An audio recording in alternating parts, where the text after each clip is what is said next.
And we are live. Good afternoon, ladies and gentlemen. Welcome to Bigfoot Odyssey. This is a special presentation. I suppose everybody knows, at least by the title, what we've got going on here today. It's going to be a pretty long show. And I just want to, before we bring our guest on, I just want to preface the show with a few things. You know, I want to thank some people. Chris Connor from the Trail to Bigfoot. Thank him for suggesting to Mark to come to us. Bill and Sheila Tucker, of course. I talked to Bill on the phone about Mark a few times. Had gotten not a lot of detail about the incident, but Bill's been a big help to Mark anyway. So big shout out to the Squatch team and to Max Powers. Just want to thank all you guys for what you've done, help facilitating this, and we definitely appreciate it. Now, I talked to Mark on the phone. I was driving home from West Texas, which everything went well, by the way. A big shout out to all you guys that donated to help get there. That you guys don't know how much that means to us that you guys do that. Now, I talked to Mark for about an hour and a half on the phone. And it's the whole thing is pretty profound. And I just want to say this. I didn't know Mark before this. I'd obviously watched him and Chris, you know, for years and what they did. And when he got to a point in the story where he was getting emotional, he would swear, but then immediately apologize. And I mean, I work in the oil field, you know, I really don't care. But he said, I can't help it. He said, I've never been a person that really swears a lot. You know, I just, and he did it like 5 or 6 times. Every time he would swear and just apologize. So if it happens and he just can't help it, what I'm saying is it's not licensed for you guys to go getting vulgar in the chat. Okay. If you happen to hear a swear word on here. And, you know, just the story itself, parents, mom and dad, you guys watching this, I would suggest that you watch this first, not because I think some swear word's going to pop out. Kids hear that stuff all the time, but the content it could be pretty disturbing. So I would just suggest that you watch this first before you let the kids watch it. All right. Well, without any more ado, our guest for this evening, Mr. Mark Barton. How are you, buddy? I'm good. I know you were a little nervous about being here. I'm a little nervous. I know, but we're gonna take good care of you. We're gonna be just fine. And we've already got people are just pouring in right now. I know you probably didn't want to hear that, but I told you you should probably expect it. As far as I'm concerned, Carrie, it's me and you. Okay? Yes, sir. Absolutely. I'm not even looking at Daniela. No offense, Daniela. Well, I'm looking at Carrie. Okay, so just to let everybody know, you know, this is not going to be your standard regular interview that we normally do. You know, if you guys want to know any, you know, intimate details about Mark, you know, you can probably go and watch the Trail to Bigfoot. If you haven't subscribed to the Trail to Bigfoot already, I don't know where you've been, but you need to, and that's the Trail to Bigfoot. That's on YouTube. That's Mark Barton and Chris Connor. They've been doing this for 6 or 7 years now and have gotten some really incredible evidence. This thing that happened to you, Mark, it's obviously affected you profoundly. And when I talked to Bill Tucker, who's a really good friend, he called me the first time about 2 days before I talked to you.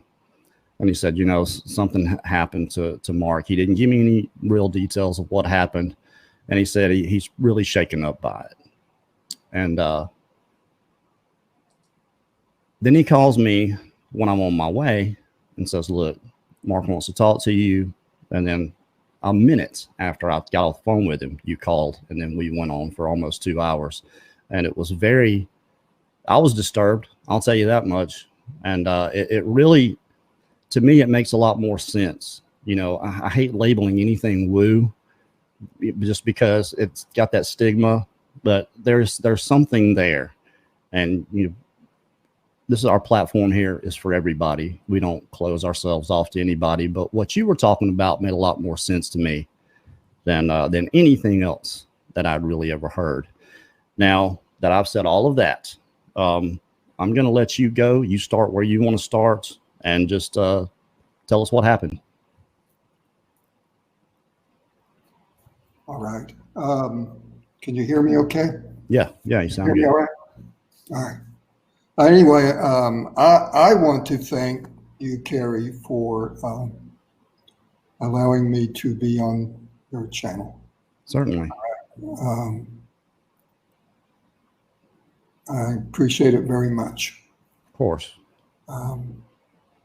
And I want to thank everybody who has been praying for me and sending me thoughts and good thoughts, and however you do that, your goodwill. I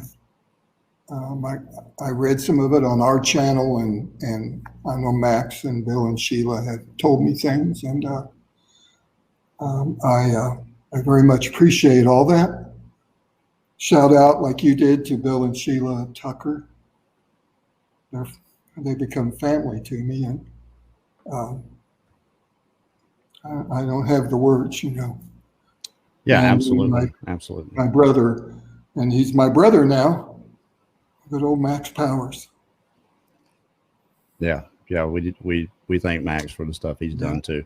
And Max, real quick, I just want to let everybody know that we will take questions later. Just make sure that we'll let you know when we're going to be ready for the questions. Okay. For Mark, just for the chat.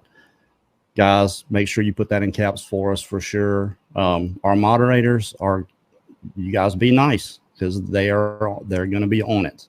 They're going to be timing out anybody that's being vulgar and hateful and just trolling. All our regulars that come here, you guys know. That's we have the best moderators on YouTube as far as I'm concerned, and we appreciate what they're doing. Just about our first hour, we're going to take a 5-minute break, and then we're going to collect ourselves and come back for the rest of the story, because we're going to be here for a little while. Just want to let everybody know that we'll take questions later, so just kind of save those. Okay. Thanks, Mark. And then a shout out to Chris. Do I need to say his last name, Chris Connor? Sure. They know. Chris, you're my best buddy. And if you hadn't have been there when I came back, I wouldn't have been alive. I would have done something bad. And I know it's been tough for you. It's tough for me, but it's been tough for you. You're my best friend. I told Carrie you were my bestest buddy and talk like a little kid. But you are. And I know you're listening.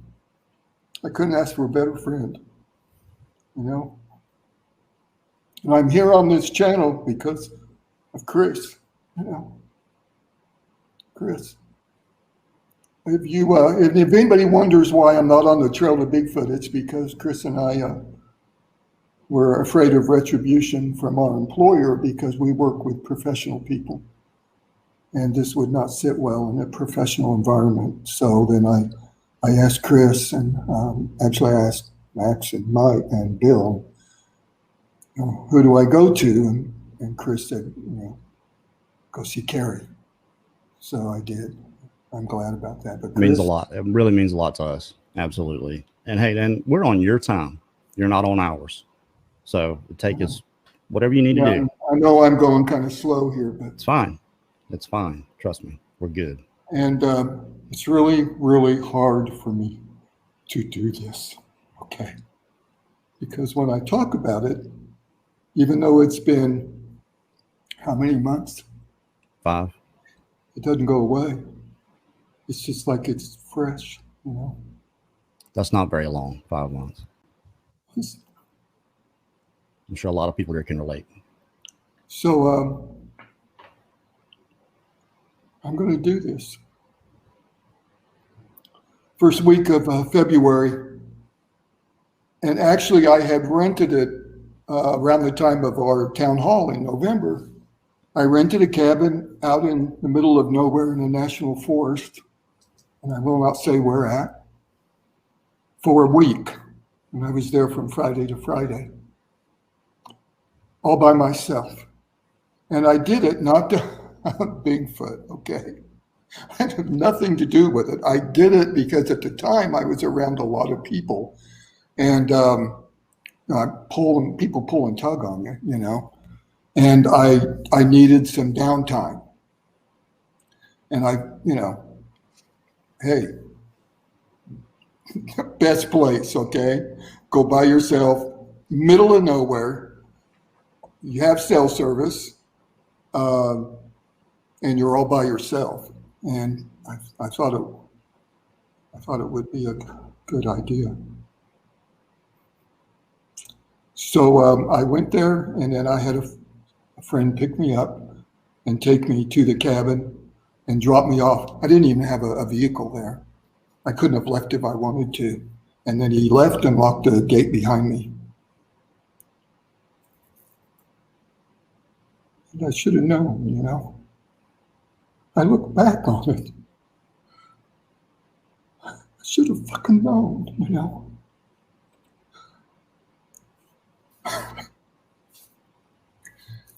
Every night, right after dark, I cooked out on a fire pit every evening, you know, and they had a griddle thing on a grill on it, and I took wood and I cooked my food outside on that fire thing. And I would hear a hog in the same spot, you know, where the yard, and then it hits the tree line and it gets real dense. And I would hear a hog. You know, I know what a hog sounds like, okay, in the swamp. And I would get up in the morning, go out there, and I'd see absolutely no evidence. And hogs are pretty destructive, okay? I mean, they leave evidence. They root and they tear and they chomp around. And I kept thinking, oh, that's weird. Well, and I had taken a trail cam because we were hoping to get pictures of Bambi. People like Bambi, you know, like on our channel, our 1 million view video was Bambi. It had nothing to do with Bigfoot or Chris and I weren't, I think we were in it to take it up and tear it down. But Bambi, people love Bambi. What the hell? So I was hoping to get Bambi. And I told Chris, I said, give me a trail cam, Chris, and I'll put it up. And I had put it up in one spot, and on the way there to check on it, I heard the hog. I saw no evidence, you know. I heard it close too. And then I went and took the trail cam, and thank God, and you'll know why later, I moved it right by the exit road because I had seen some deer there, and I took it there. Can't remember what day it was. So that hog was no hog. Okay.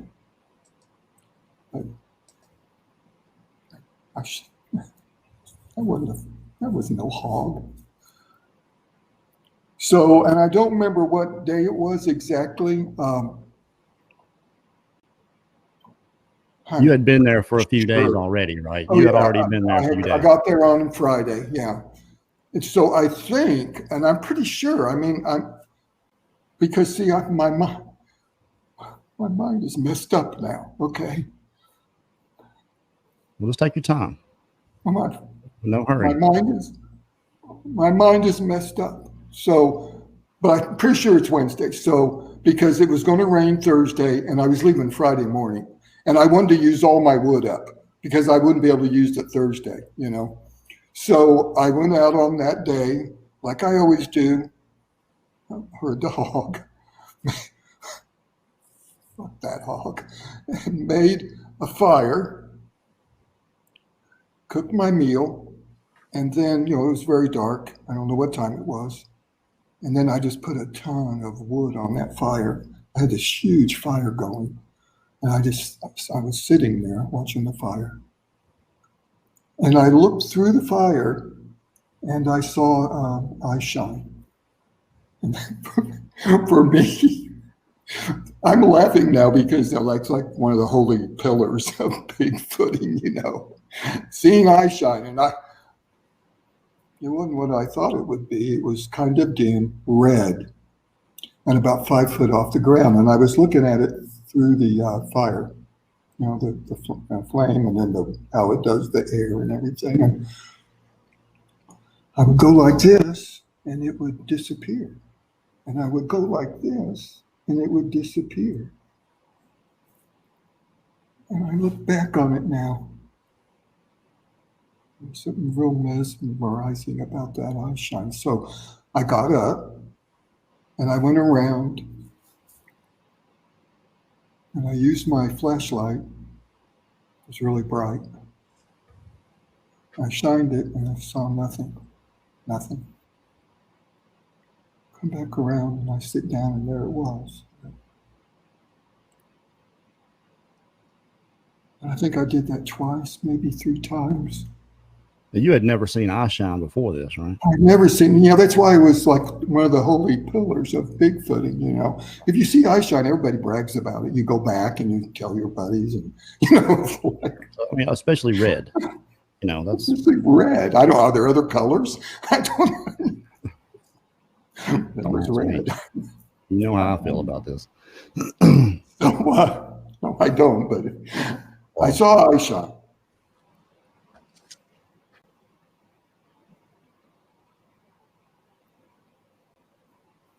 Why didn't I take my phone out, take a picture of it? Didn't even occur to me.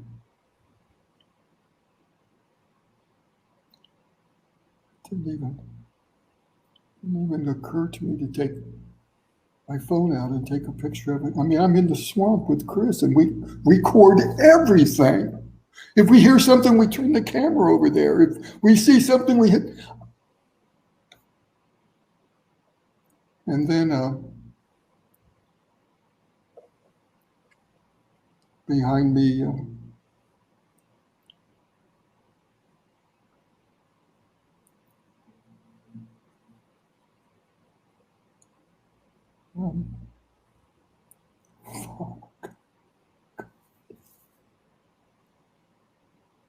Okay, man. You're all right. Just breathe. You're okay. You are amongst friends, I guarantee it. I'm looking at you, Carrie. Right here, Bubba.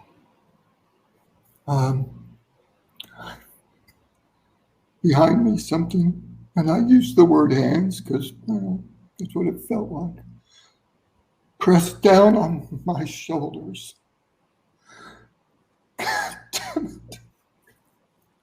And pushed me down in my chair, and I couldn't get out.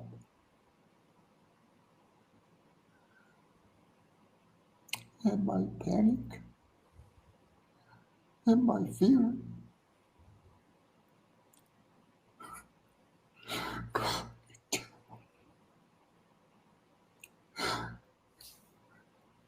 A man does not like to be held down in a chair. And I went into like panic mode, and my fear and my dread.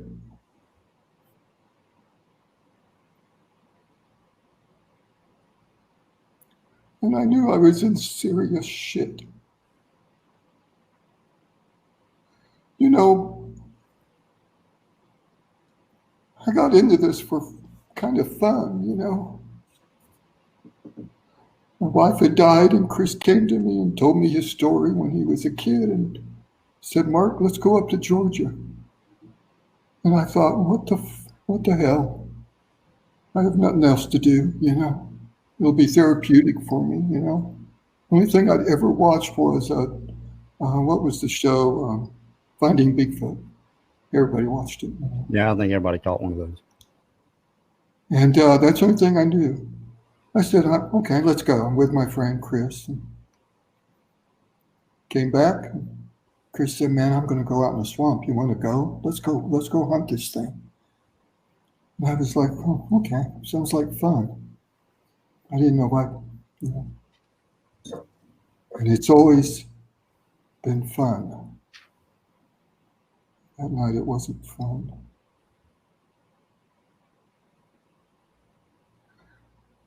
And then they got in my head. And we have this word we use, it's called mindspeak. And doesn't that sound so pretty? It's not pretty. It's not goddamn pretty. They bullied their way in my head. It's like they just went in and, you ever been in a mosh pit? Throwing elbows. Raped me against my will in my head. Get out of the way, we're here. And you have no choice in the matter.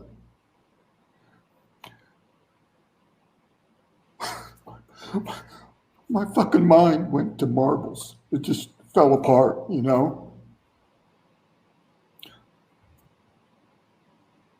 then this is what they said to me. And I say the words said and voice and all, because there are no words to describe this, But I knew things and I heard things. I know what those fuckers sound like.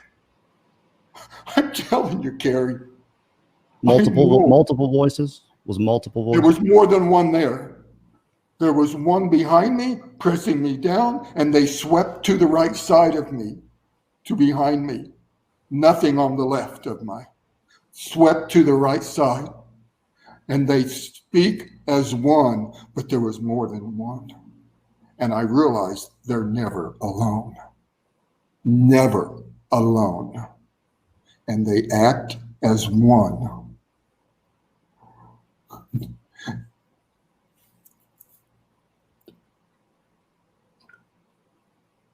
And this is what they said, and I got a piece of paper because my mind doesn't work very good when I get into this. At least I don't feel like it does. This is what they said. No particular order. I'm just going to say it. All right. This is what they said to me. We're the predator, and you're the prey. And we hunt you. That's what it's all about. They're predator, and we're prey. And it wasn't weird. I am prey. And we hunt for sport. Just like I would hunt a deer for sport. Just like I would hunt a hog or a rabbit. That's what I was. I was the prey. And they were the predator. And Carrie, I knew I was a dead man. God damn it.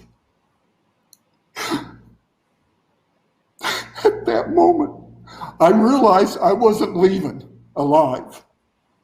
I knew it. They took me down the bottom of the rabbit hole, and everything I took with me was of no avail. So if you think a gun's going to help you, if you're thinking a gun is going to help you when you get to the bottom, when they take you to the bottom of the rabbit hole, you're a goddamn fool. You won't even know how to use it. And what do we take as men? Our strength, our will, our resolve. They held me in a chair, and I'm a 200-pound man. I'm 6'4". My mind went to mush, and I'll say this, and I don't care. My faith failed me. Why didn't I pray? Why didn't I cry out to God? What the hell? A Christian man. Everything fell to the ground. And I was a dead man. Oh, and they just kept talking. Kept talking.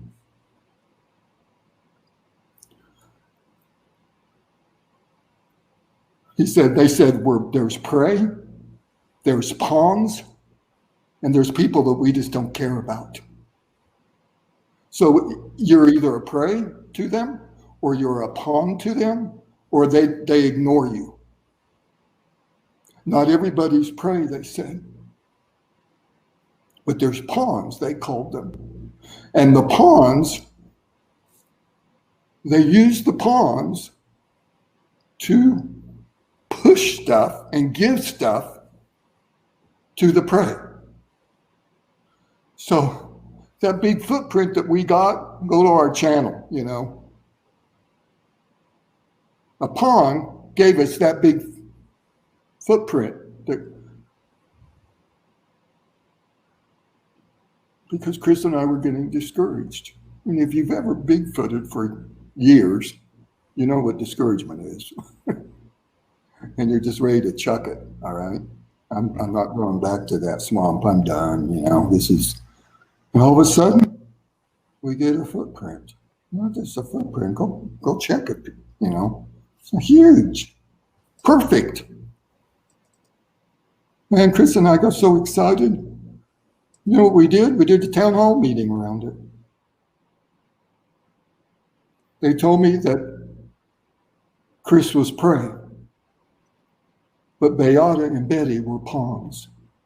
And anything that happened to Betty and Beata, that Beata is Chris's wife and Betty is his sister, and if you go to the channel, they go out with us.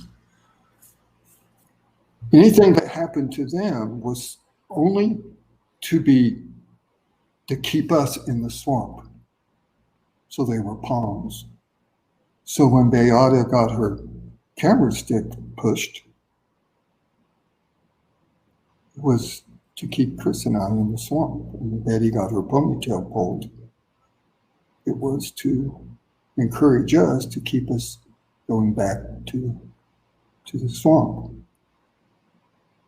And once you're prey, they said. I didn't realize that at first. Once you're prey, you're prey. So you essentially became a trophy to them. Yeah, we'll talk about that in a minute. In my notes. Well, is a deer a trophy? What do? We take it home and bring it to. Yeah, well, the racks we take home and mount above our fireplace. I did. I had one. Take the hog heads, put them up on our wall. That's all we are to them.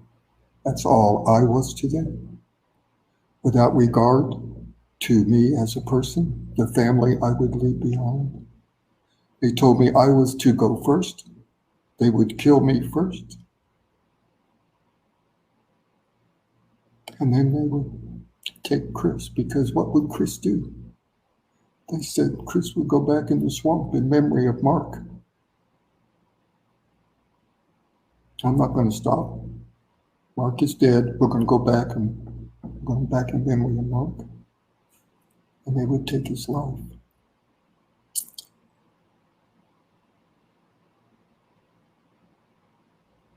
They love sport. They groomed us for the kill, they said. Everything that happened in that fucking swamp was to groom us for the kill. Go watch our channel. You know, Carrie, a lot of shit went on. Yeah. And you know what? Chris and I had only been out in the swamp for a year or two, and people that had been out for 20 years didn't have the shit that we got. I think it's where you were too. And we thought we were special. We thought they liked us. We thought they were developing a relationship with us. They were grooming us for the kill. So all the chatter and the talk and the thuds and the knocks, all the time we saw, and we'll talk about this in a minute, the cloaked figures and the pixelation and the physical evidence, the tree structures, the footprints. We saw footprints, but it's hard to cast in Florida. Right. Grooming us. Calling us in. What do you do when you turkey hunt? How do you bring the turkeys to you? Tell me, how do you do it? Yeah. That little Call them in. you do. You call them in. I do want to say this right quick, just to provide just a little context. When you say they, you're not talking about the Sasquatch themselves.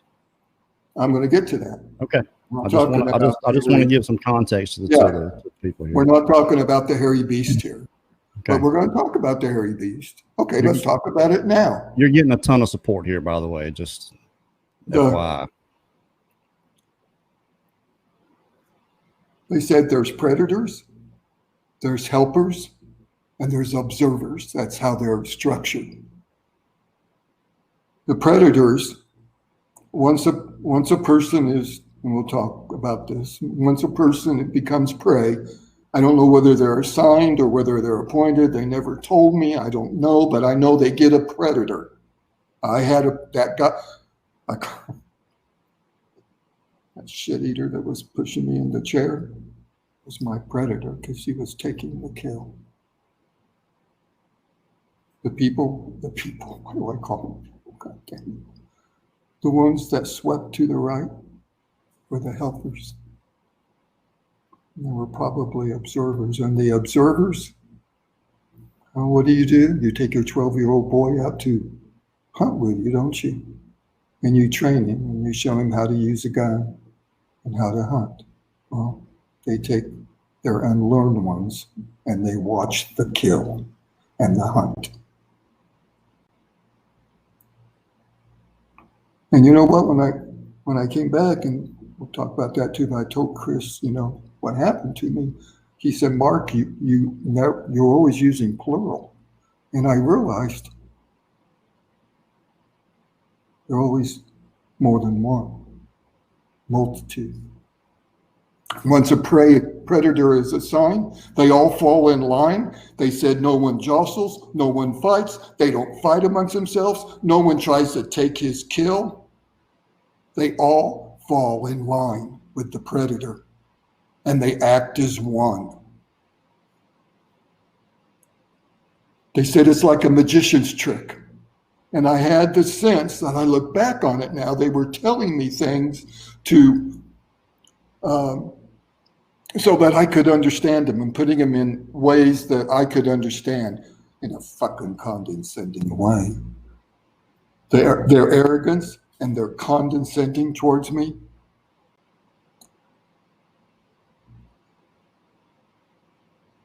And their pride is off the charts. They're arrogant son of a bitches. And I suppose they have every right to be. Isn't that how I treat a deer or a hog? Very arrogant towards him. Come here, turkey. I'll kill your ass and mount you on my wall. Go back and brag about it. Tell all my buddies how my hunt went.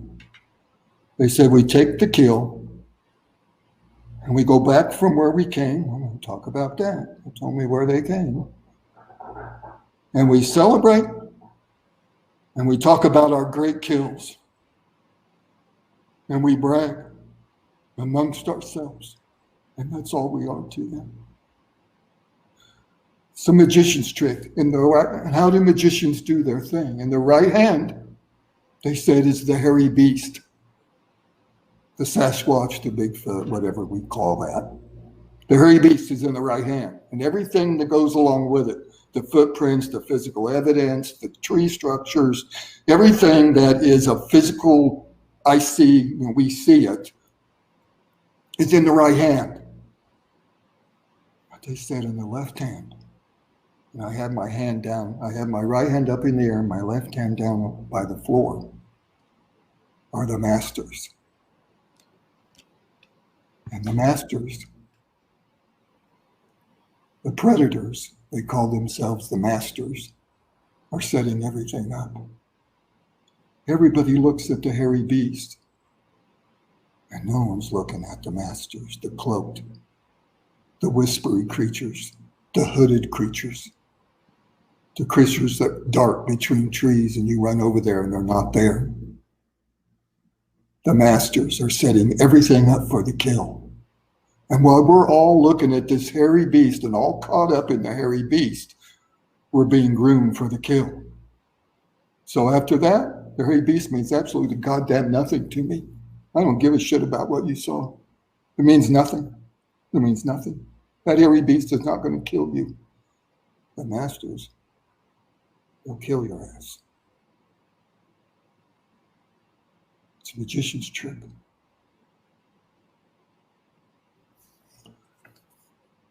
They told me they killed Tim Fasano. Now you got to realize I didn't. You broke up just a little bit there, Mark. Okay, they told me. Can you hear me now? Yeah, you're good. They told me they killed Tim Fasano.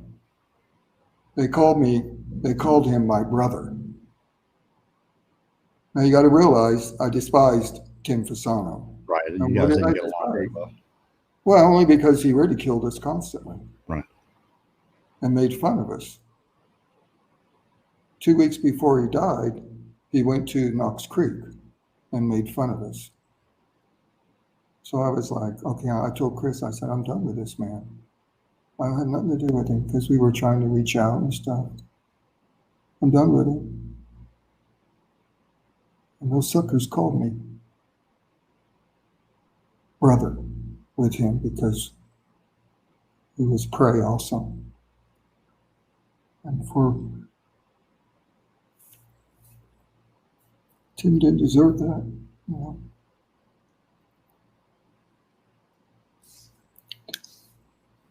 They called him a weak kill, but they said a kill nevertheless. So I actually asked them, don't ask me how this, ask them. I said, why show me all this goddamn stuff and then kill my fucking ass?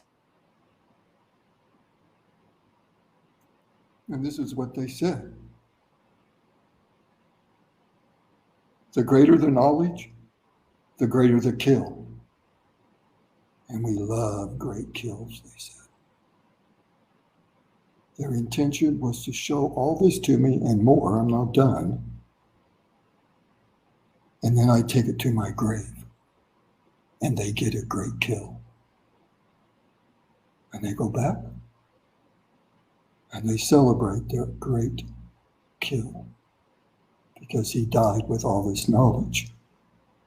It was never intended for me to survive. And say any of this. Who knows what they told Tim before they killed his ass?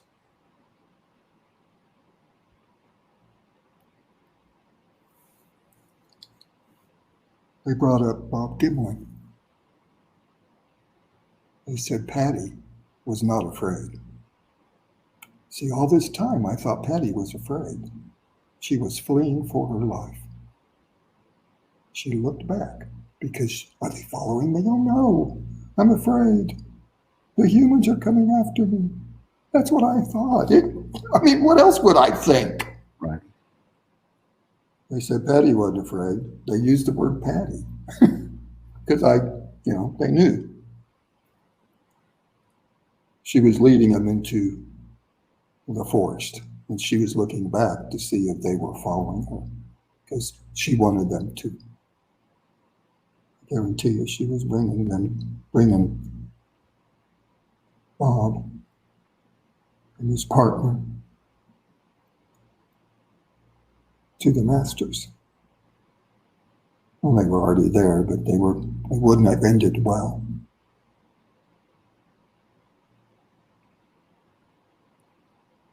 He said it was a cat and mouse game.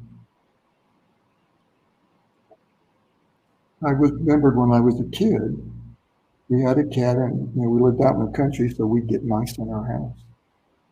And I would watch a cat capture a mouse and then bat it around, playing with it. And when the mouse would hold really still, what would the cat do? Nudge it to get it to move. And they said, when you get discouraged and you don't move, we nudge you.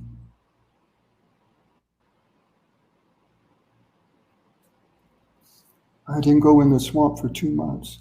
This is the story with, I said with Max. I didn't go to the swamp for 2 months. I can't remember why. I live in the city, 5 stories up in a condo. I was walking from the downtown park to my condo where I pushed the code in, go up the elevator. And I saw a cloaked figure to my right. And I was like, what the fuck? So what you do, you try to recreate it, because that's what we do. I backed up, because if it's just a shadow from the street light, I should be able to back up and recreate that. I did it 3 times. Yeah. I went upstairs, texter called Chris. I said, God damn, they know where I live. I walked at night at that time for exercise, and 5 times in separate occasions I saw those cloaked, I call them whispery creatures, I know now they're their masters, watching me in the alley, in the parking garage, in the stairway up. 5 times. I went to Chris and I said, you know what? I never felt threatened, never felt afraid. I said, I think they want me to get back out in the swamp.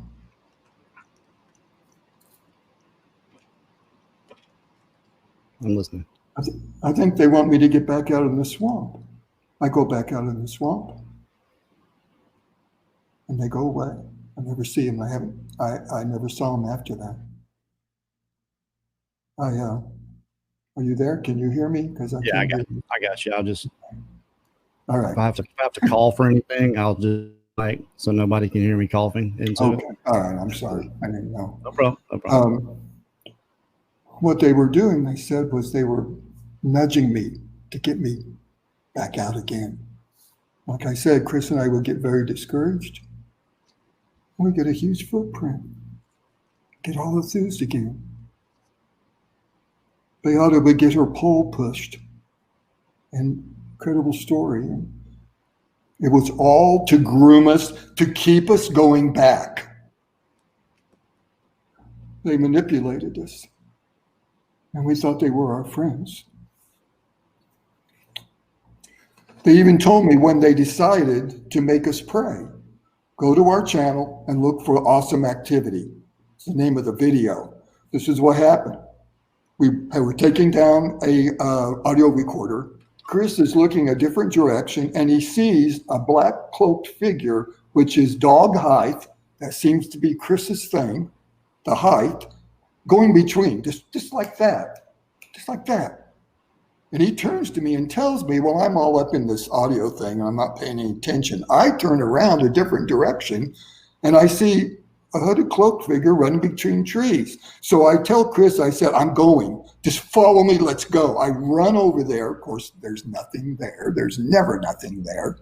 And we hear a grunt, and then we come out into a little clearing, and knocks start happening.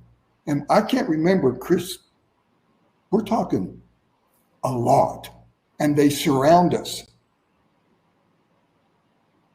It's a little unnerving. And they told me, they said, we were talking to each other about whether you're worthy to be prayed. And they said the knock is not, the knock, you only hear like this much of it, okay? And it sounds like a knock to our ears. They said it's a vocalization, and there's really this much. I have my hands spread out as far as they can go, and you can't hear that, and you don't understand that, and you won't. You just hear this much, and to you it sounds like a knock. They said, and then that last knock we heard that was far off was the final knock. It was it settled, and they said after that moment, you were prey, and predators were assigned to us. They said they were toxic to us. Everything about them is toxic. They used the word toxic. If I looked at them long enough, it would do harm to my body. I realized at that time, it was touching me on the shoulders. Killing my fucking ass. Holding me down. They said, if you go where we're come from, it's toxic to you. They told me the veil, and they called it a veil, that the veil between us and them is flexible. See, I knew there was something going on. I talk about it in that video with Max, because they just disappear. You'd hear vocals that were so close to you that you should be able to see something, but you don't. Beata gets her camera pole shoved. She instantly turns around and sees nothing. Betty gets her ponytail pulled. Turn around, nothing. We hear thuds, nothing. Can't see anything. And repeated years of this. They said the veil is flexible. I always thought it was like a rigid thing, because that's what we see in the movies, They can flex behind the veil, reach out, grab Beata's camera pole, and push it. And she turns around and can't see shit. They can pull Betty's ponytail. She turns around and doesn't see shit because they're doing it from the other side of the veil, because it's flexible for them. Or they can pass through the veil. The masters. Well, they all can, really. That's pretty unnerving, actually. Yeah, isn't it? Remember the video when I'm down by the creek? I reference it with Max. And Betty and Chris and Beata go in way back behind me, and they go into the wood line. And I see a cloaked figure maybe 20 feet behind me. Black whispery creature, I called him. I thought it was Chris and Beata because, your mind does it. It makes sense of all this, or it tries to. So it something familiar. And I thought to myself, Chris came up on me, and I didn't hear him. So I sweep around to say something to him, and it's not there. I'm behind the veil. Now, real quick, before you had this experience, when you saw these wispy creatures, these dark things, did you think that they were one and the same with the Sasquatch, or did you think it was something different? Well, I knew it was part of the phenomenon because we go out looking for the hairy beast and we get all this other stuff. And I always had a sense that it was all related. Right. I know now, don't I? It is all related. And the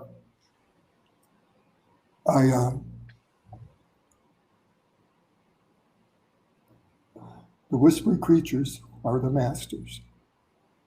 And the hairy beast are like, what? The entertainment? The ruse. Yeah, it's the magician's trick. Chris said, after I got done telling him everything that you're going to hear tonight, it was like he was in the Wizard of Oz and the curtain was pulled back.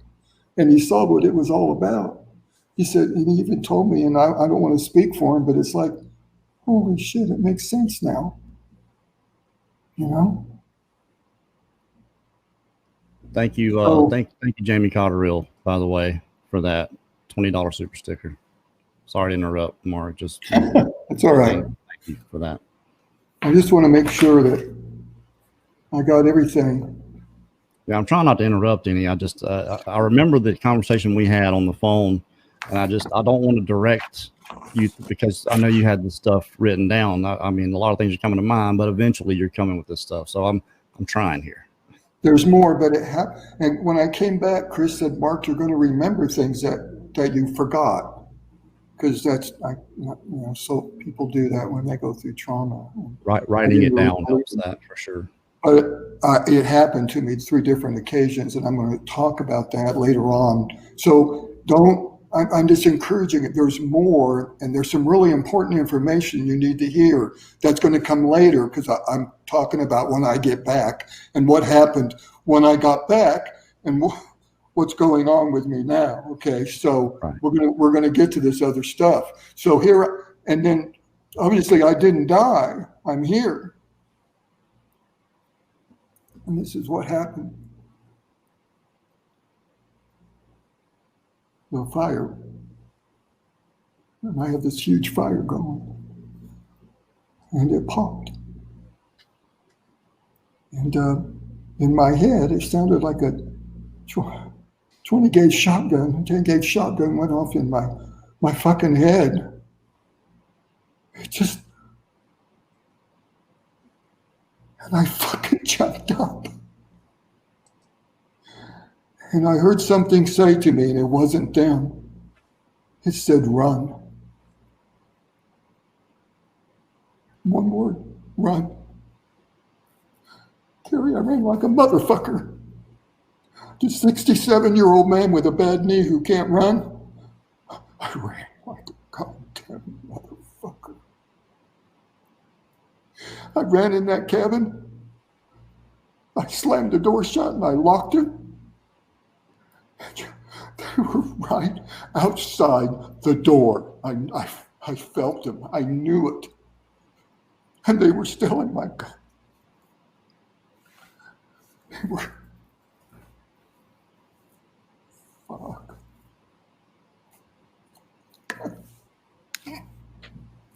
Fuck. You're okay, man. Take your time.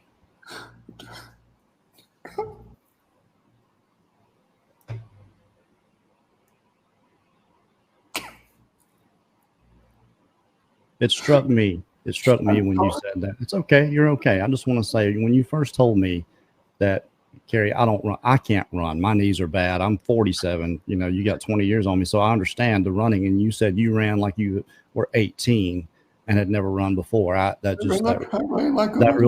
struck me when you first told me that. The Father intervened. I don't know if you know. I know people listening. There's not Christian people or whatever. Divine intervention, the universe. I don't care what word you use. Put on it. I don't care. The Father intervened on my behalf. I was powerless. I was a dead man. I'm a dead man walking, Carrie. I shouldn't be here. Isn't it strange they couldn't catch me? Being a Christian, I guess, I believe that once the Father intervened, they couldn't lay a hand on me. And you said that pop was like a shotgun going off in your head. It was very loud, right? Shotgun in my fucking head. I mean, we've all heard fires pop. They don't sound right. Like that, well, unless you have a can of gas. Right. I had what kind of gas or aerosol? And I went in the cabin, and this is what they said to me. This is important, folk. They said, let us through the threshold. I would have been safe in a tent. Let us through the threshold.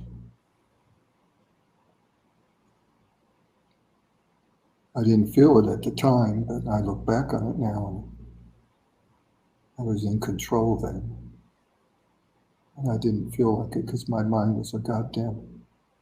I pulled my phone out and I didn't know how to use it. There's something about them and electronics. We know that. I didn't know how to use my phone. I was going to call probably Chris. I couldn't use my phone. And they said it over and over and over, and they wouldn't shut up. It was tormenting. I can't explain to you, Carrie, how tormenting it was for me. Because they were mad. They were furious. It was beyond human anger. It was something unworldly. What is it about the threshold that keeps them out? At that moment, it became a threshold to me. That doorway did. Like I said, I knew at the moment I would have been safe in a tent. I had to willingly, at that moment, let them in. If I would have opened that door, they would have killed my fucking ass right there. And I would have been one of those 411 stories. The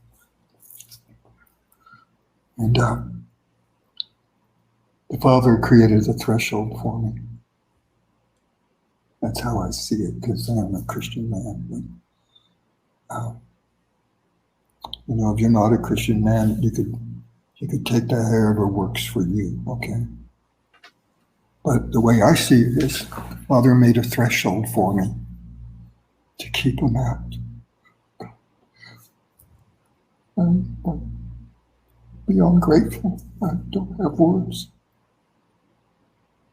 He didn't have to do that for me.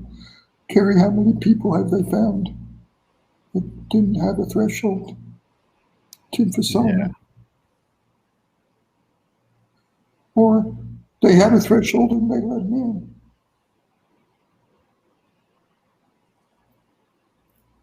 What the fuck? So you know what I did? I had whiskey and I drank. I drank to get those things out of my head. I got fucking drunk. I passed out on the couch. I got up the next morning and they were there. I drank all the next day. I didn't leave the cabin. I was terrified. I could not open that door. I would not open that door. But I got drunk. And I've forgotten about this till recently. I don't think, Chris, I don't think you know this. I peed twice that day because I'm not a drinker. I brought the whiskey only because that's what you do as a man. You go out in the cabin, you smoke. I brought a cigar. I don't smoke at all. Smoked a cigar, drank whiskey. That's what you do. Yeah, relaxing. It's just, and so I'm not a drinker. I was a drinker. I was a drinker that night. So I guess it was the next day, so it had to be Wednesday. My buddy came to get me. Thought I was hungover. And I couldn't tell him, what am I going to tell him? Bigfoot tried to kill me? Who's going to believe this shit? I wouldn't believe it if it didn't happen to me, And I was fucking goddamn back. And he came to get me. I was terrified to open that door, but I had to, Open that door. He got irritated with me because when we were taking things out to the car, I'd stay right with him, And he'd go back and I'd hug him, He said, what the fuck, Mark? What are you doing here? I didn't say nothing. I just said, I don't feel good and I'm afraid I'm going to pass out, so I'm staying with you. Something like that. I don't know. Just an excuse up. And the problem was, we left, and the problem was, I had that trail cam I had to get. I told Chris if that was my trail cam, I would have left it there, but it wasn't mine. I suppose I could have left it. He would have understood. But what do you think you would have done if Chris hadn't come?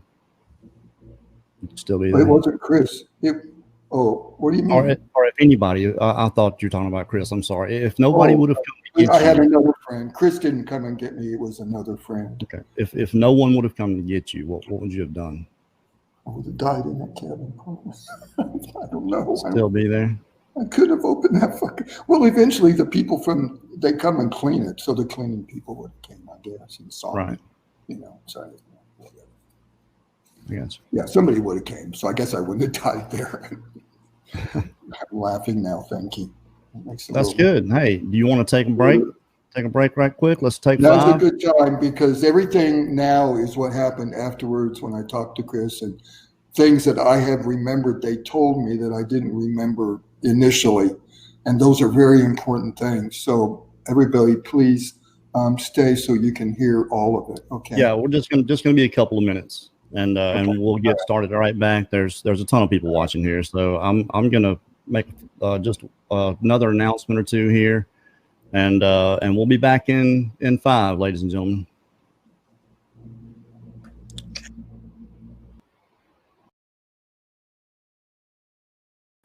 Add myself back right quick. Look, when we started this, there were a few of you. There weren't half as many people watching, and I tried to preface it with, parents, don't let your kids watch this. Just a suggestion, until you watch it, and be your own judge here, because this stuff to me is pretty disturbing to hear, and to see what Mark is going through here is it's a lot. It's a lot for me, and I talk to a lot of people. Again, when I talked to Mark on the phone, driving down I-20, I was coming through Dallas. We had been on the phone for a little while, and he would swear and then immediately apologize. Carrie, I'm sorry. I was like, dude, I work in the oil field. You're not bothering me. He said, I don't normally do that. So just not making excuses for Mark. He's a grown man, but you guys know we try to keep this channel family, but it's an emotional thing. And he says it just happens. They just come out. I was like, we don't care. Swear all you want to. So just saying, that's not normally the way he is. If you guys have been watching him for any amount of time, it's not normally. It just happens. There's actually some kind of conditions, not Tourette's, but something related to it. I don't want to say that's what that is, but the guy's emotional. You guys can tell that. So again,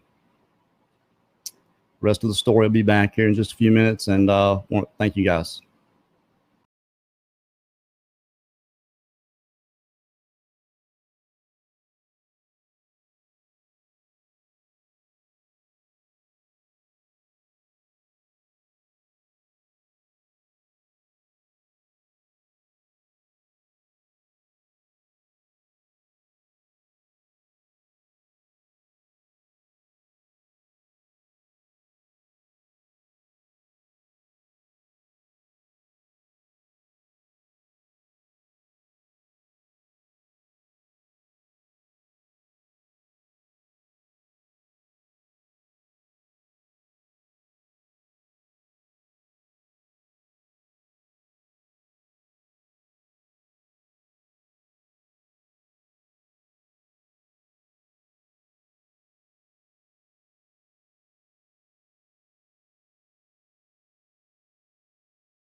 All right, we're going to get started back here in just a minute. Mark and Danielle are backstage. Real quick, if you have not gone and subscribed and check out The Trail to Bigfoot, it's Mark Barton and Chris Connor. They've been going for 6 or 7 years, for a while, down there in Florida. I think a place they call it the Green Swamp. They've got hundreds of videos, just a ton of evidence that they've collected and experiences that they've had. If you haven't already, go check that out. But there's an interview that Max Powers did with Mark Barton before any of this happened. And you can actually see the difference from that interview to now. So you can go, it came out on Max's channel yesterday, Max Powers, MAXPOWERS, on YouTube. Just go look at that and see the interview he did with Mark then. Like I said, it was back in maybe last year. I can't remember if it was maybe January. It was before this happened to Mark. And just check out the difference there. But I think everybody's back. Danielle, are you back? Ready to go? Oh no, that's not gonna work. It's weird that's happened. You're mute. Oh, Okay. I'm in the right place now. Okay. okay. All right. Welcome back, everybody. Now, just summarize. You've gone through this experience, these masters, which are not the hairy beast. They were holding you down. They were taking something from you, right? Were they while they were holding you down? This was the process of killing you, correct? Yeah, you'll see in a minute when I tell you when I came back what happened to me. Yeah, they were killing me. They know us intimately. They know our weaknesses, and they know my heart is my weakness. If you have cancer as your weakness, they would know that. They told me that they could cause you to have a car wreck. To us, it just looks like a car wreck, but they said if we're behind it, we take it as a kill. They said you could fall out of a boat and drown, and if we're behind it, to you, looks like a drowning, but if we're behind it, it's our kill. They don't care what it looks like to us. They don't care what it looks like. How many Bigfoot researchers have died of cancer quickly? I know two. Lloyd Pye, he died in months. I don't know him. I know one that died in 2 weeks. Squelching for 20 years. So I came back. I didn't know how to use my phone, so my buddy had to text Chris for me. I couldn't remember where he lived. That's a fucking wreck, you know. So Chris got a text from me, what's your address? And he can testify to that. It was real confusing for him. And so I finally got home, and before I left my buddy, I had him do the Google Map thing for me because I didn't know how to do it. He said, press this button, you know. So I got hold of Chris, and I got to come and see you right away. When can I come? And told me when, and I Google Map it. Started. It takes me half hour from my house to Chris's house normally. And it's funny. I go around this lake when I get to his house, and when I was going around the lake, the marbles in my head came together. And that's the only way I can explain it. And I remembered where he lived. So I was getting better. All right. Yay. I was getting better. Couldn't remember the name of his dog. I remember Beata's name, but I go to Chris, go in his house. I see his dog. His name is Obi. And then his name, I remembered. I'm getting better, you know. So Chris said, what's wrong, Mark? Because he could tell. Of course, I had been a week without shaving, and then I looked like hell. I'll let Chris can testify to all that. I sat down with him in Beata at the dining room table, and I basically just fucking fell apart. You think I'm falling apart now? This is tame. Poor guy.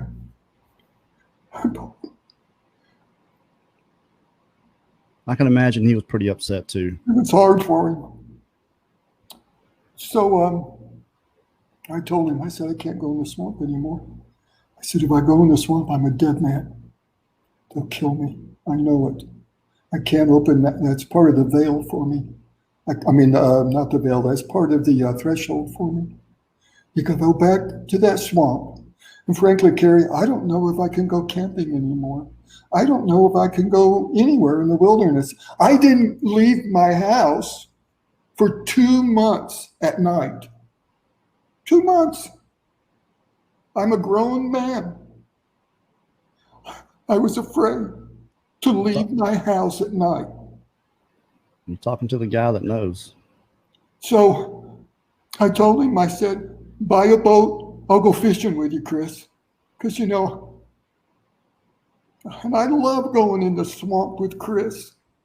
This was, you know,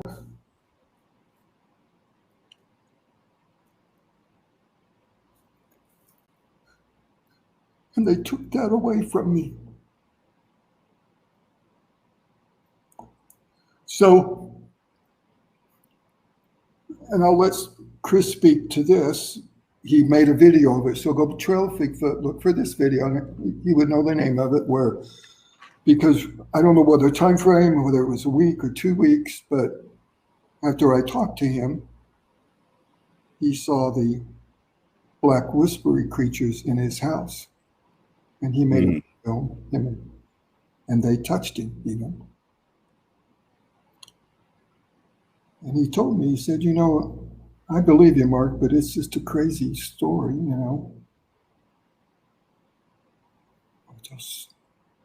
They came in my house after you came and talked to me. It really solidifies what you said to me.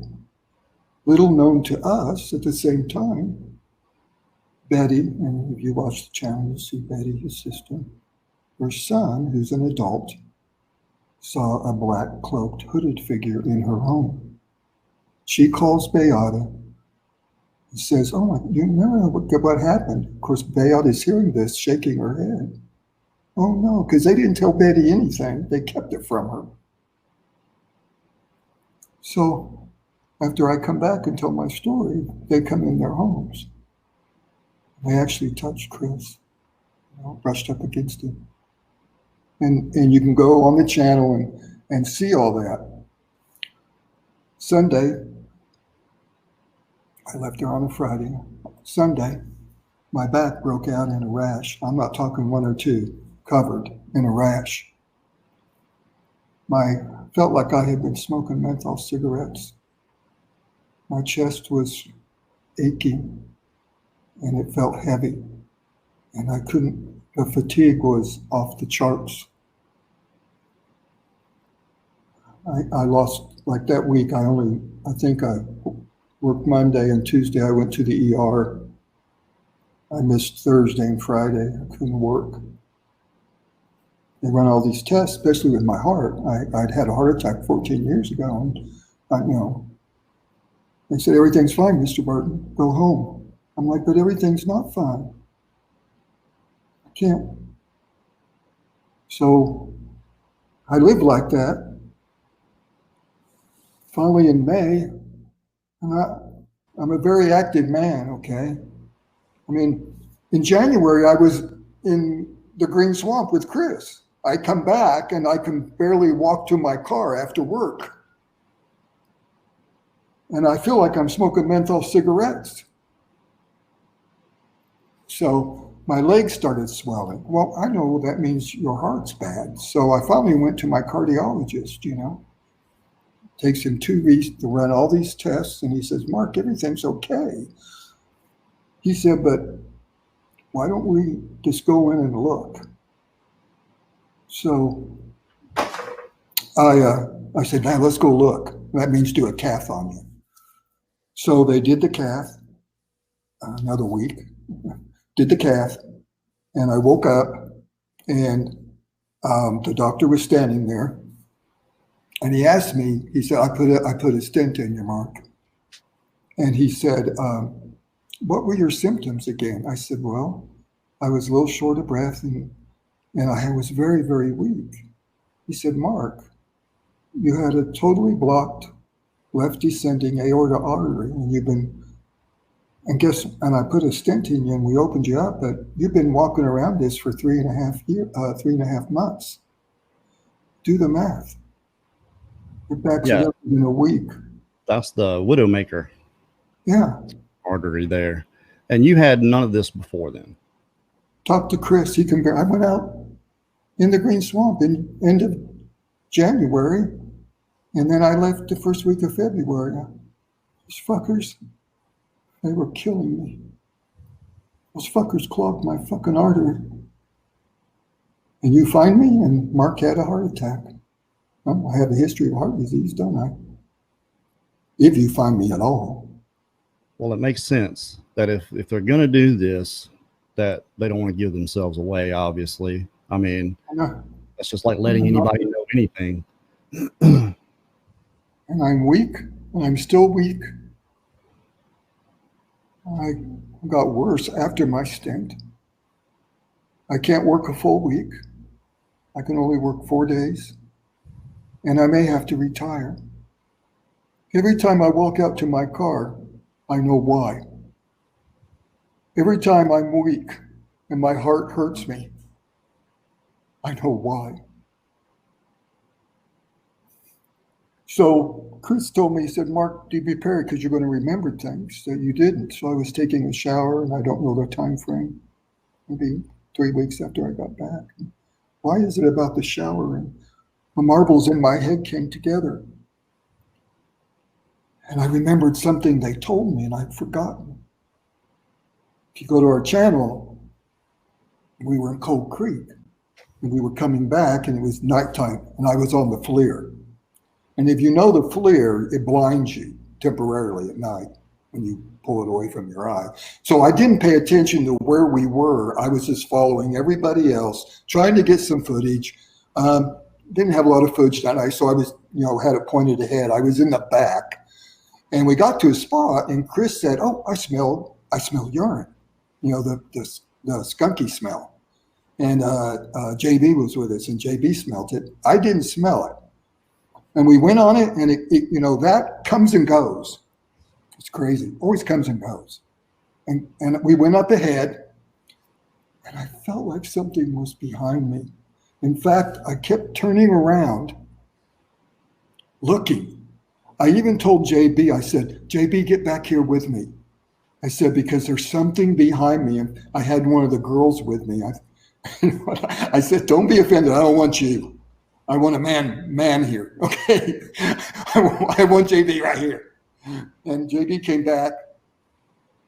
If you watch the video, this was before, the event, and they were referencing it to me, talking to me about it. What they said was this: we go through the veil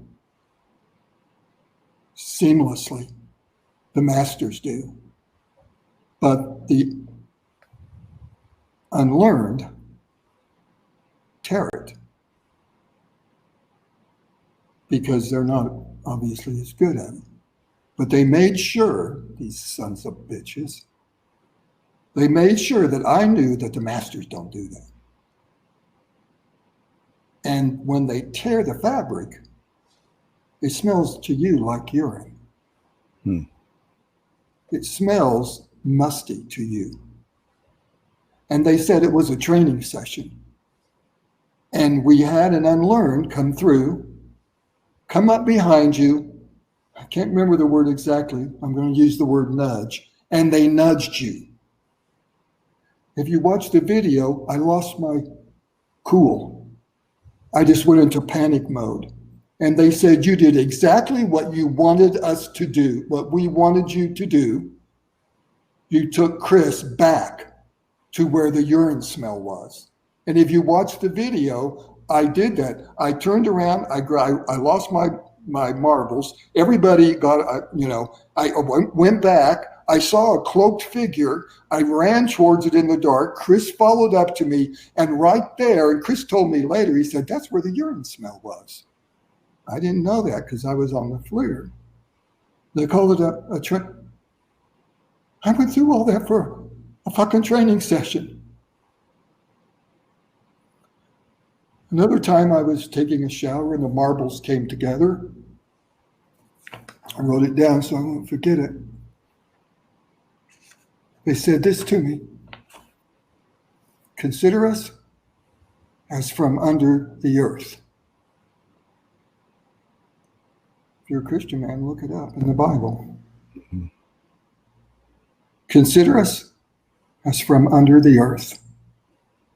So I'm assuming what's on the other side of that veil is what is called under the earth.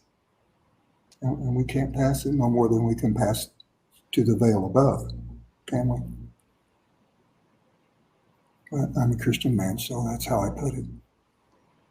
Another time, and this was pretty recently, maybe a month ago, I told you I go to work 4 days a week. So I was off on a Friday and I went to get my truck washed and I was coming back. I live downtown, so I got off the main road. And Chris and I had never watched any 411 videos until I got back. And Chris and I would talk and he said, Mark, you really need to watch some 411 videos because you know. And I started watching them, Carrie. I didn't even know until this that people were missing in the national forest. I had no clue this was going on. So I started watching it, and I told Chris, I said, I can't watch these because I know how they disappear. I know how they can turn the corner of the bend and no one can find them. I know how they can appear, disappear, search multiple times in areas, and then all of a sudden they search it one more time and they appear. I know how people disappear and then show up in inaccessible areas. I know what's going on there. Fucking masters.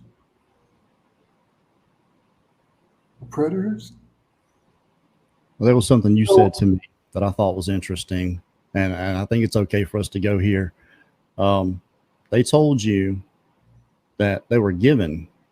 Well, let me tell you. Okay, let me do it word for word, Carrie. Okay. Okay, because for some reason, I was getting there. Okay.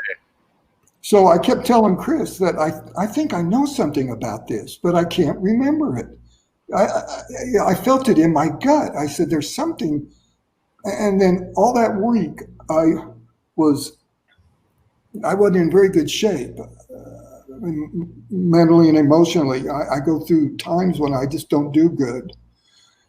And I was driving, and it was like a dam broke in me. That's the only way I can explain it. My heart hurt, and I drove up on the curb in my truck. And thank God there was nobody parked in that area. It startled me, and then I got back down, and the next thing I know, I was sitting in my parking garage, and I remembered what they said to me. They said, "This is ours. It was given to us, and we take from what is ours."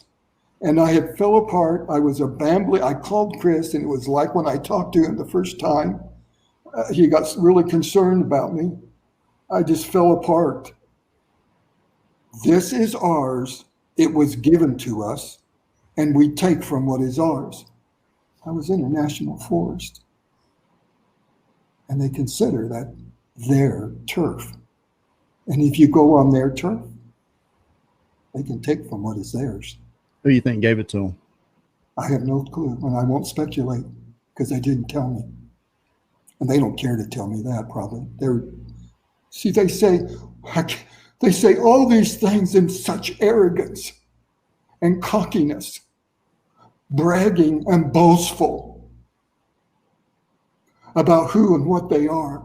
I have been asked, are they the Nephilim? Are they demons? And I'll tell you the truth. They're not. I had no sense that they were demonic. Am I demonic to the deer because I kill it? Maybe to the deer I am. To the hog, am I a Nephilim? Because maybe to the hog I am. They're simply doing what they do. And in some way, they have permission to do it. And they just do what they do. It's sport. And they hunt us for the kill. You can say Bigfoot's your friend. You talk to him. He cuddles up to you. He kisses you. I don't care. Not once did Chris and I ever feel like our life was in danger. We thought they were our buddies. And they were going to show us in the end. Well, they showed me in the end, didn't they? They're not your friend. And if you think they're your friend, they're grooming you for the kill. And they told me we are incredibly patient. I don't think time flows for them like us. They'll wait 20 years, 30 years. It's not like it is for us. They'll play with you. They will toy with you. They know they tailor the kill to you. What works with me won't work with you, Carrie, or work with Chris. They know us intimately. They knew where I fucking lived and came to see me.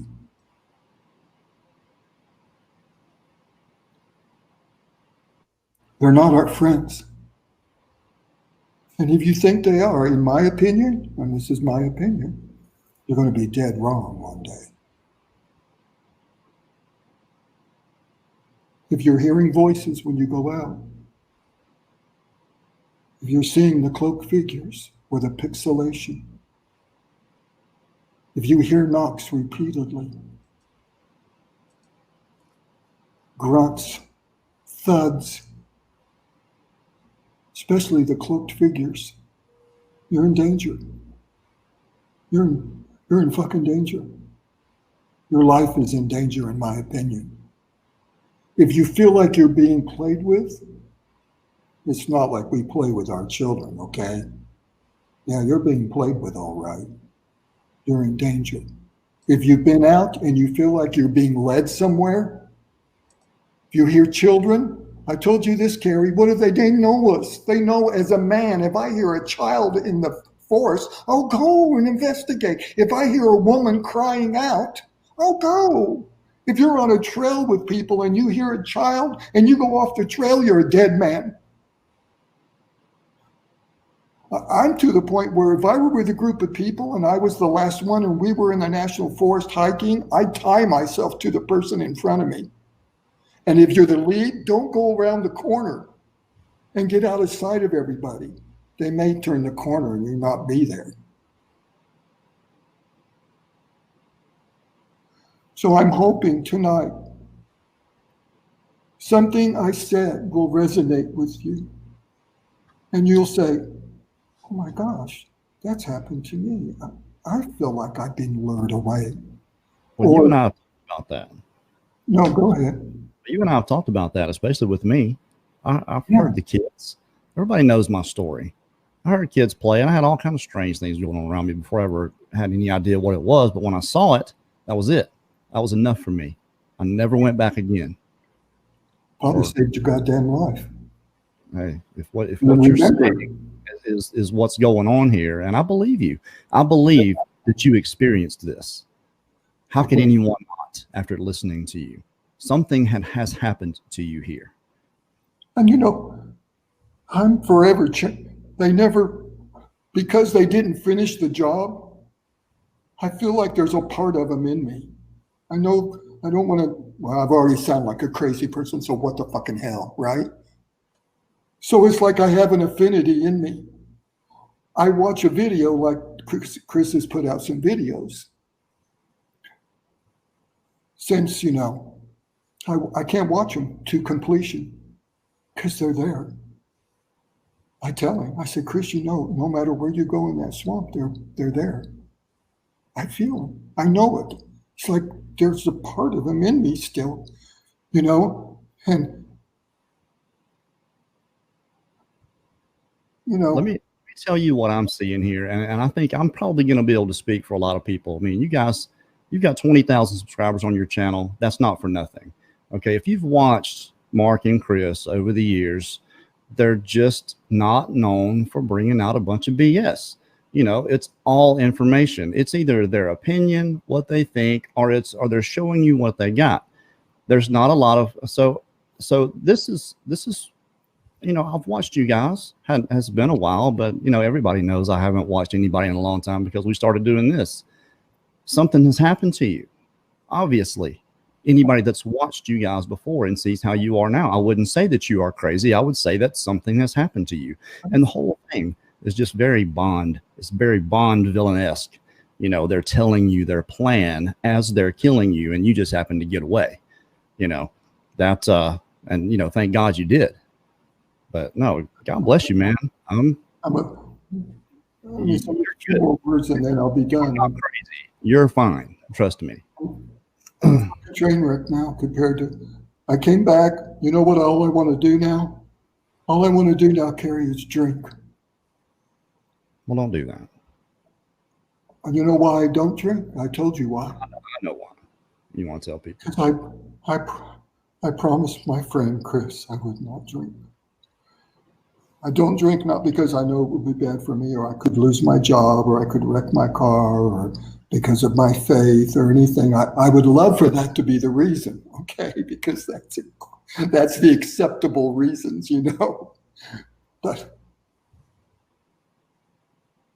I don't drink because I promised Chris I wouldn't drink.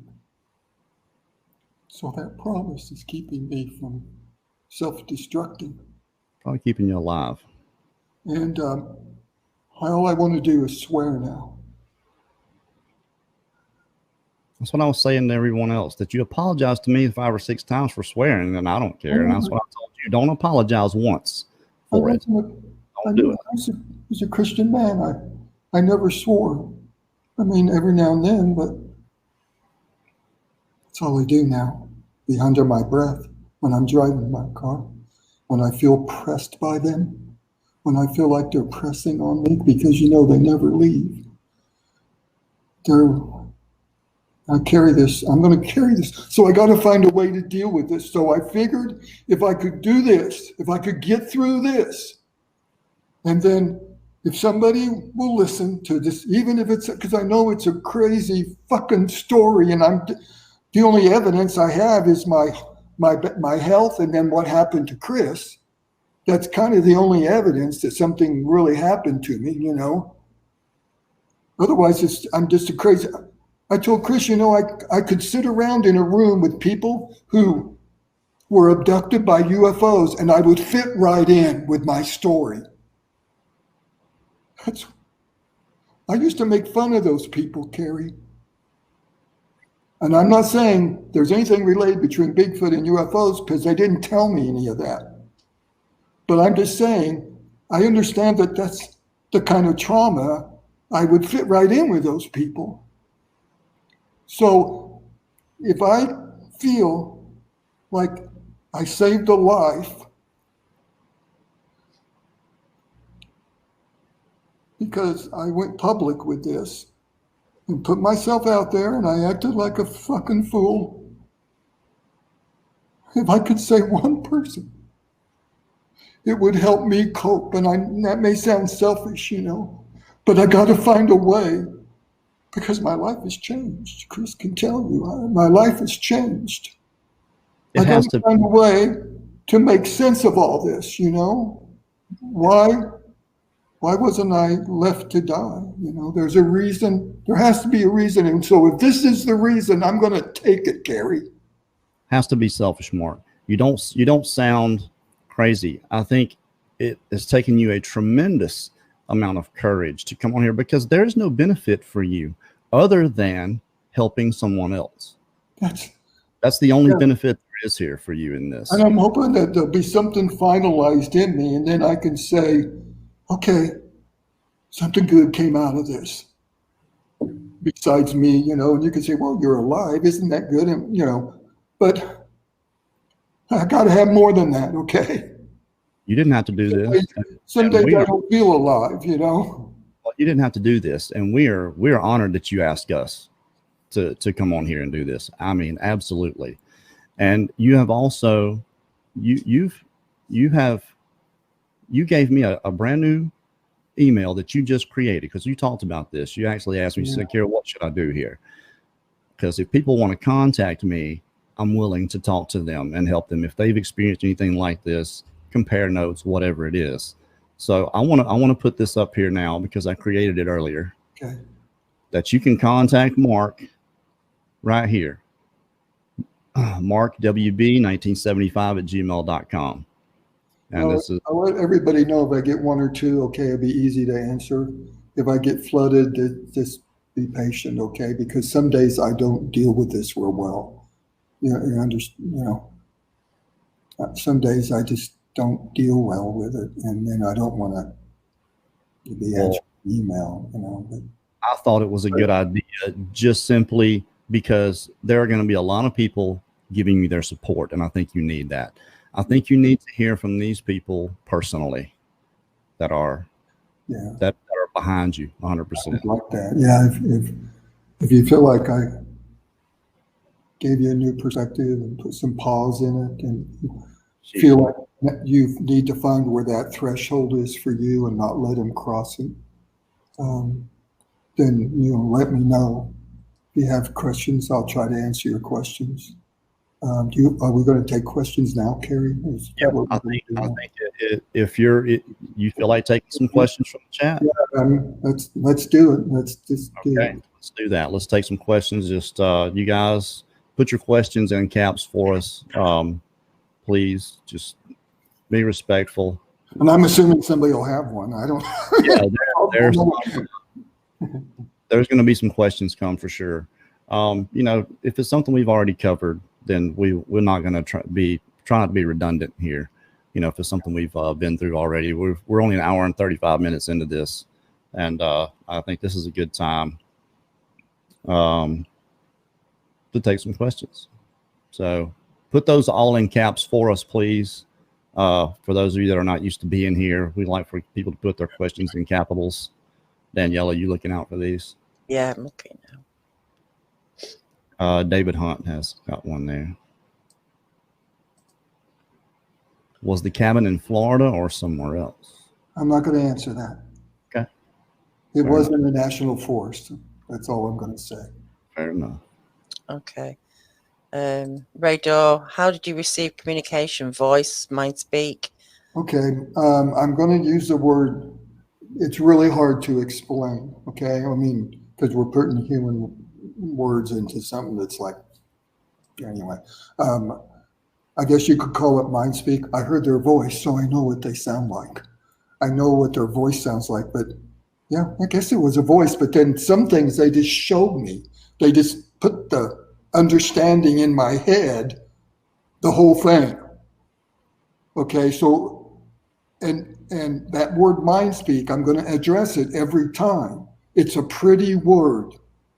I'm telling you right now, it's not pretty when it happens to you. It's violating. And it makes your mind marbles. And my brain is messed up because of it. And it's not like me and Carrie talking. Okay? It's nothing like that. You're left in very bad shape afterwards. So that's a pretty word. I don't know who coined that fucking word. They need call it mind rape, okay? That's what it is. A mind mosh pit. That's what it is. Okay, I'm sorry. I went off the black. I don't mean to yell at you. Whoever it was. That's okay. Got one here from Ern Harvick. Has Mark ever thought of seeking out a Native American shaman? Well, I'm not working on that, but I'm working on something else, okay? I'm working on something else. Somebody that deals with people that have had traumatic experiences. Because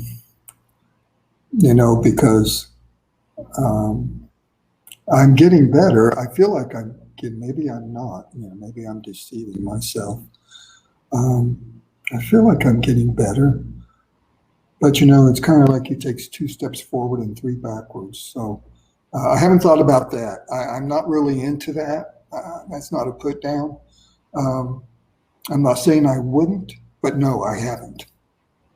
I've actually got a contact for you for a lady. Her name is Barb Charlton. She does emotional freedom techniques. She helped me tremendously. And Okay.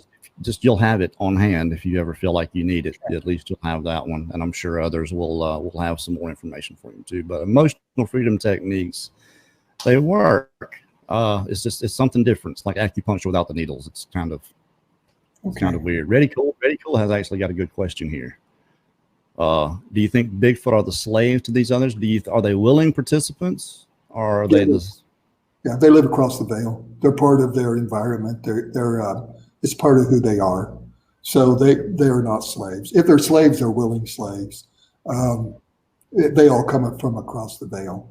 So they're called masters. They're not just masters to us. They're masters of the beast, the hairy beast, but they're willing. That's my opinion. Okay. Okay. Andy gone fishing. Did the masters or hairy beasts leave you evidence at your home of saying we are here? Are you talking about when I would go out and walk? Yeah, other than just seeing a cloaked beast. No, Yeah. They don't leave evidence. No, they don't leave evidence. They're not going to. they got their point across to me, was to get your ass back in the swamp.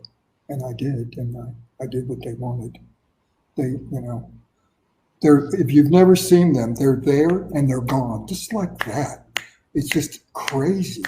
And your mind, listen to Mac's video, because I explain it really well there. You back up, and even though you may have done it 20 times, you just back up and move forward, trying to recreate it because it's fleeting. And you back up, you do it, just, and you can't, but you try because you're trying to grasp it. But they don't leave evidence. Okay. Lisa D. Fruscia. What do they sound like? Can you compare it to anything worldly? Well, I understood it, didn't I?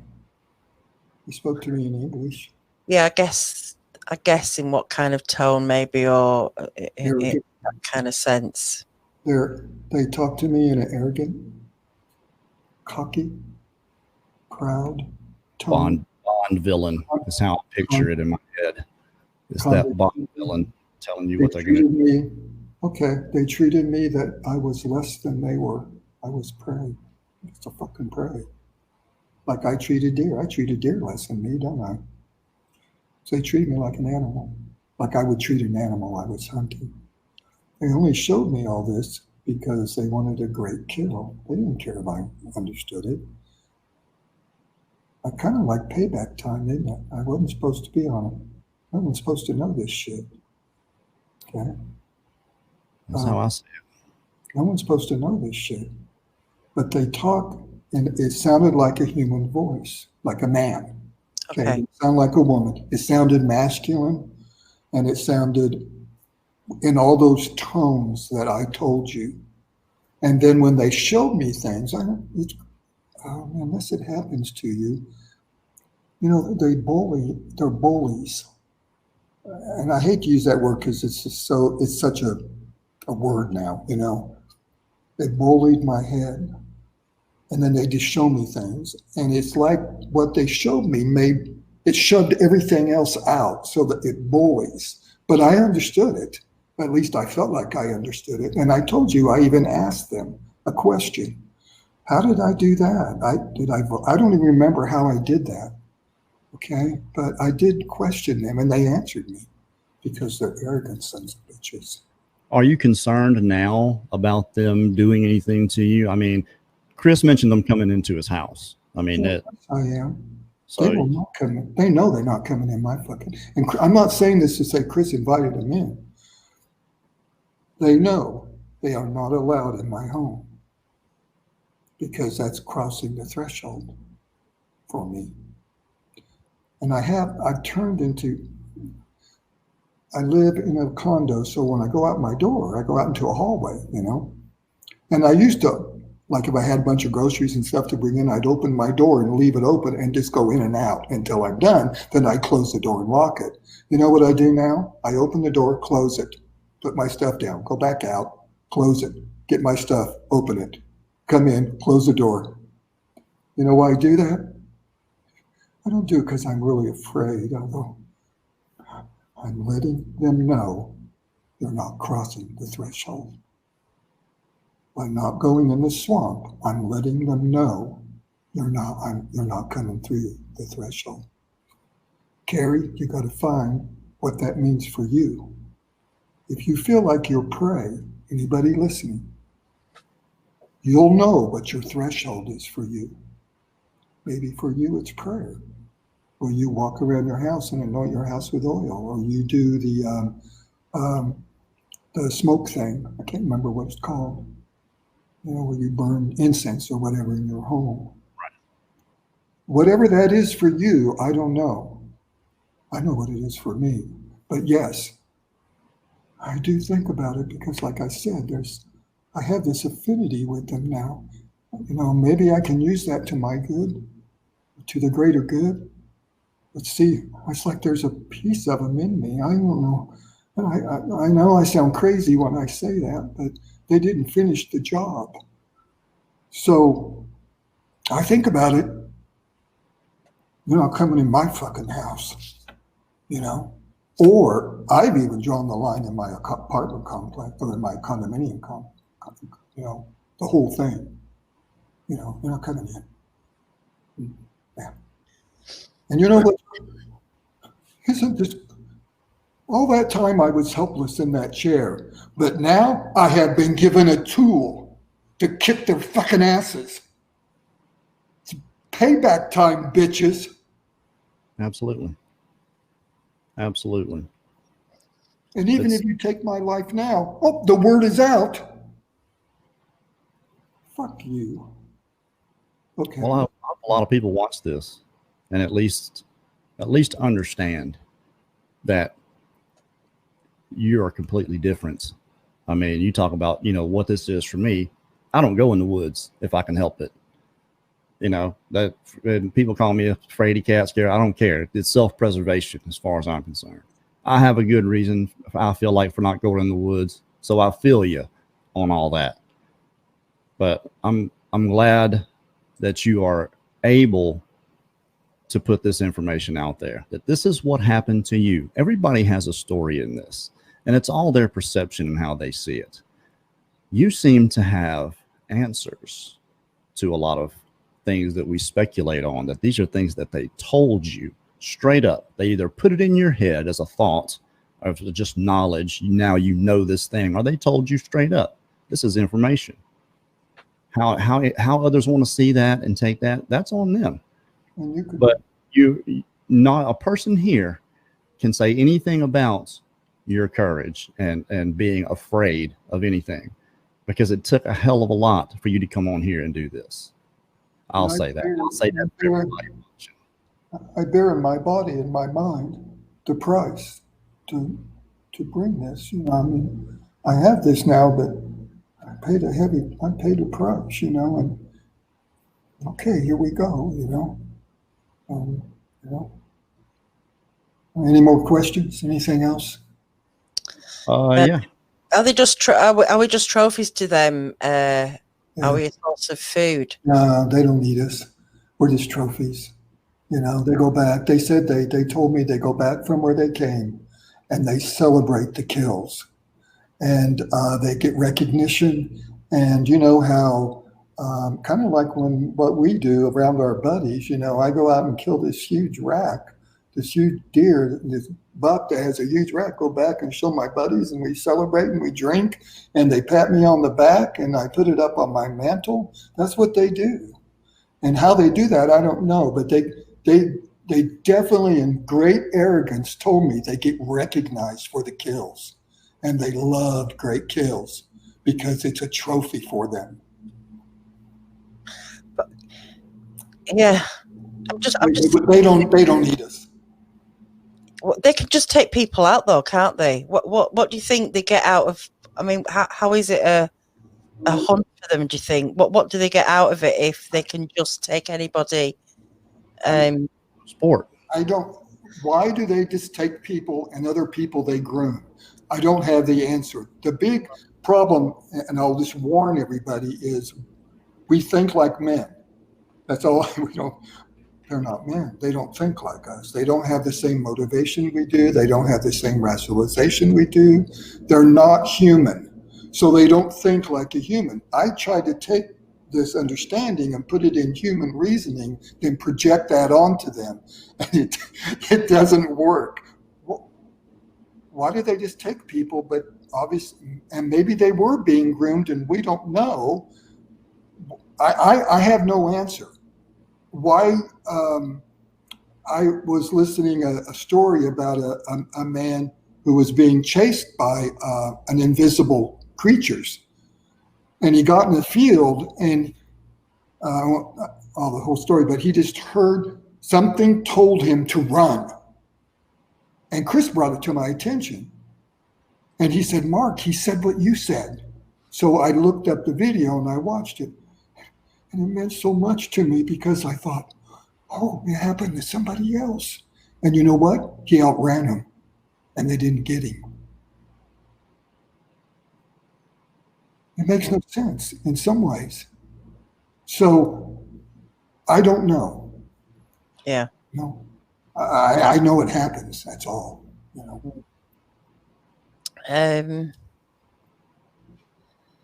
Let me see. Gemini Moon, why do you feel like you're still alive? Do you feel like something was protecting you so you could get away? Yeah, we talked about it. Right. Yeah. I consider it divine intervention. I was helpless in a chair. I nothing helped me. I was going to die there. You know. And then when the fire popped and the voice said run, it was like divine intervention, and they couldn't touch me. And then, yes, it was divine intervention. And if the Father or God or whoever you want to use, whatever word you want, had not intervened on my behalf. Now, you could say, oh, wow, that's a really cool thing, isn't it? I'm like, well, that comes with a great weight, doesn't it? You know? And I think a lot of this we've already covered. I was just looking at another one here for you, Mark. Okay. Where do you think they come from? Any ideas? come from under the earth. Okay, let me just bring my Christian perspective in. Okay, there's a scripture that says, of things in heaven, of things on earth, and of things under the earth. So there's a realm in heaven that we can't pass to, obviously. No. It's not talking about outer space. There's a heavenly realm that we can't go through the veil. We live on the earth. And then there's a veil and there's things under the earth. Even the things under the earth bow to God, obviously, because when he intervened, they couldn't touch me. Now, if you're not a Christian and you struggle with that, try to put that in some understanding that will work for you. There's a veil. They called it the veil. It's flexible. They can pass in and out. The unlearned rip it because they're unlearned, but they're learning. And they live on the other side. And what's on the other side is toxic to us. I use the word toxic. That's where they live. Okay? That's my understanding. That's all I have for you. Well, how do you feel right now, man? Do you feel like you've gotten out everything that you want to say? I have nothing more to say. You know, I have nothing. I've said everything that they have, that I remember that they told me in the words that they told me. I try not to add my words. I mean, I have my opinion, but I try not to add my words. Well, we're not going to bombard you with a ton more questions here. I want to let everybody know that people are going to want to support you through this, that they can contact you at this email, markwb1975@gmail.com. And I just want to say thank you for letting us be the platform for you to get this information out. Absolutely. You're very welcome. I feel better, you know. Good. I'm glad. I think once you go back and watch and read through the chat, you're going to feel even better. So I think there were one or two things that, I mean, out of 570 people, I'll say that now, that are just in the chat. That's not everybody that's watching. That's just who's in the chat right now. It's 570 people. But our moderators took care of them. Did a wonderful job. If somebody doesn't believe or think, hey, it's okay with me, you know, hey, I understand that, you know. There's trolls everywhere, man. Yeah, but I understand that it's difficult, and I understand that. And long enough, you know how it goes. If I wanted to quit squatching, Chris and I have the relationship that I could just walk up to you and say, Chris, I need a break. You know, I've been accused of that, and you know, it would have been easy. You know, okay, we'll take a break. You know.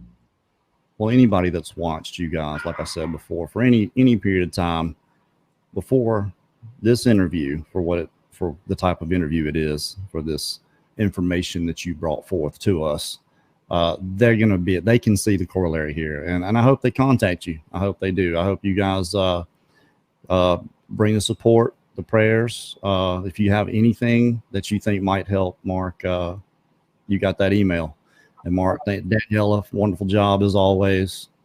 You do fantastic. We'll be back here Wednesday, 7:00 p.m. Central for the researchers report. We don't know who we're going to have on yet, but Mark, thanks again for being here. You got my phone number. You contact me anytime. I'm here for you. Thanks, Mark. Hey, Carrie, can we just talk a few minutes after all this? Or Absolutely. Just hang around. Okay, all right. All right. Good show. Goodbye, everybody. Thanks, everyone. Good night, everybody.